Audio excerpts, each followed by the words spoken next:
আসসালামু আলাইকুম ওয়া রাহমাতুল্লাহি ওয়া বারাকাতুহু। নাহমাদুহু ওয়া নুসাল্লি আলা রাসূলিহিল কারীম, আম্মা বা'দ। সুপ্রিয় দর্শক, আজ আমরা যে বিষয়টি নিয়ে আলোচনা করব সেটি হলো, আপনারা জানেন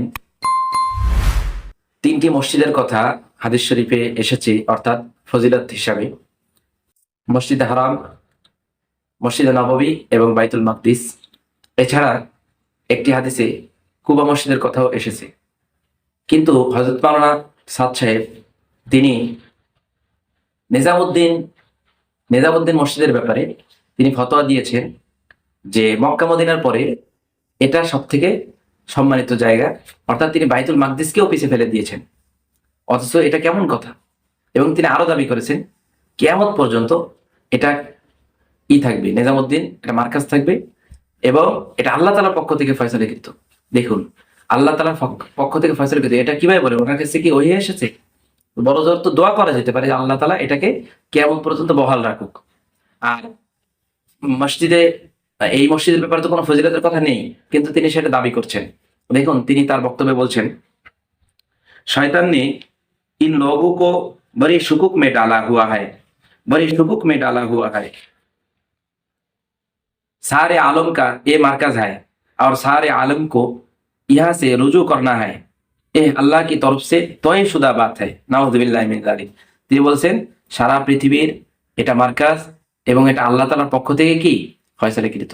জানি না তার কিছু ওহী আসে কিনা, তিনি এটা দাবি করেছেন। বড়জোর তিনি দোয়া করতে পারেন, কিন্তু তিনি বলছেন এ আল্লাহ কি তরফ সে তয় শুদা বাত হয়।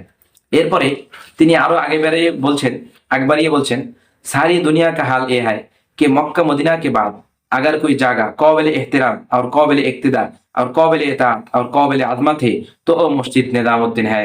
और ये आप सब हजरात के लिए, नई पुराने, हमेशा के लिए, सारी दुनिया के लिए सारे उमूर का मर्जे और सारे उमूर का मरकज ও নিজামুদ্দিন है। যে মক্কা মদিনার পরে পুরা দুনিয়ার সকল মানুষের জন্য, নতুন পুরাতন যত মানুষ আসবে সবার জন্য এটা মার্কাজ এবং এটা কিয়ামত পর্যন্ত থাকবে। আর আগেই তিনি বলেছেন এটা নাকি আল্লাহ তাআলার পক্ষ থেকে ফয়সালাকৃত, নাউযুবিল্লাহি মিন যালিক। এই সমস্ত গায়েবী কথা তিনি কেন বলছেন আমরা জানি না। তো আমরা সবাই জানি যে তিনটা মসজিদ ছাড়া আর কোন হাদিসের মধ্যে মসজিদে কুবার কথাও এসেছে, এছাড়া কোনো মসজিদের ফজিলতের কথা নেই।